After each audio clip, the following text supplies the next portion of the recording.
Shalom peuple de Dieu, chère famille internaute, je vous salue tous au nom puissant de Jésus-Christ. Moi c'est l'évangéliste Télesport Bibongo. Dans cette vidéo, j'aimerais te partager en quelques minutes l'essentiel pour comprendre ce que c'est la mort en Christ. Alors c'est quoi lorsqu'on dit quelqu'un est mort en Christ? Bien-aimé, lorsqu'on parle de la mort, plusieurs signes peuvent prouver réellement que quelqu'un est mort. Mais au-delà de tous les signes qui peuvent prouver la mort de quelqu'un, j'aimerais te parler d'un seul signe qui concerne l'arrêt du cœur. Lorsque le cœur d'un homme arrête de se battre, à ce moment-ci, on dit que la personne est réellement morte. De la même manière, lorsque on dit que quelqu'un est mort en Christ, c'est en ce moment où ton cœur arrête de battre pour les choses du monde. Toutes les choses où Christ n'est pas dedans et que ton cœur continue de battre pour ces choses-là, tu n'es pas encore mort en Christ. Alors si tu veux réellement mourir en Christ, laisse ton cœur arrêter de battre pour les choses mondaines. Alors que je suis en train de te parler, si ton cœur continue de battre, par exemple, pour l'alcool, tu n'es pas encore mort en Christ. Si ton cœur continue de battre, par exemple, pour les musiques mondaines, tu n'es pas encore mort en Christ. Si ton cœur continue de battre pour les publicités, tu n'es pas encore mort réellement en Christ.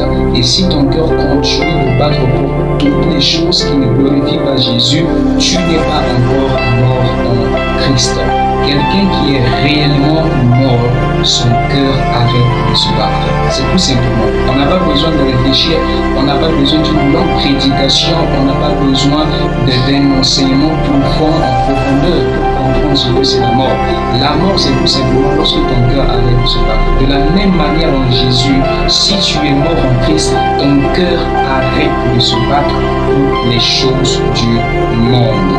Toutes les choses où Jésus n'est pas dedans, si ton cœur continue de battre pour ces choses alors que tu t'appelles chrétien, en réalité, tu n'es pas encore mort pour Christ, tu es juste évanoui en Christ. Il y a une partie que j'aimerais encore bien expliquer, la différence entre la mort et quand quelqu'un est dans le coma.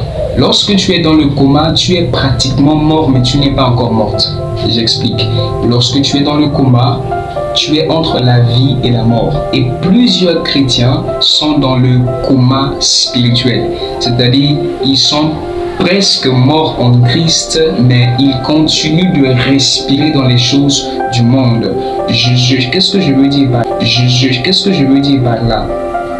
Tu écoutes la musique chrétienne, n'est-ce pas? Oui. La musique chrétienne te fait du bien, n'est-ce pas? Oui. Mais tu écoutes la musique du monde au même moment et la musique du monde aussi te fait plaisir. Dans cette genre de situation, tu n'es pas encore mort en Christ, mais tu es simplement évanoui en Christ. Si tu veux réellement être mort en Christ, mon ami, aucune chose de cette terre doit réellement faire battre ton cœur. Même si tu passes devant une barre, peu importe la musique qu'on met, cela ne doit pas faire bouger ton cœur. Est-ce que je parle à quelqu'un? Ton cœur doit seulement battre pour Jésus. S'il y a des choses qui doivent te déranger, s'il y a des choses qui doivent toucher ton cœur, cela ne doit être que les choses pour Dieu.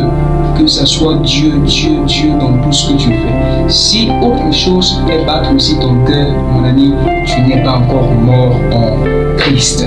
Alors, un dernier aspect à pouvoir t'expliquer en ce qui concerne la mort en Christ.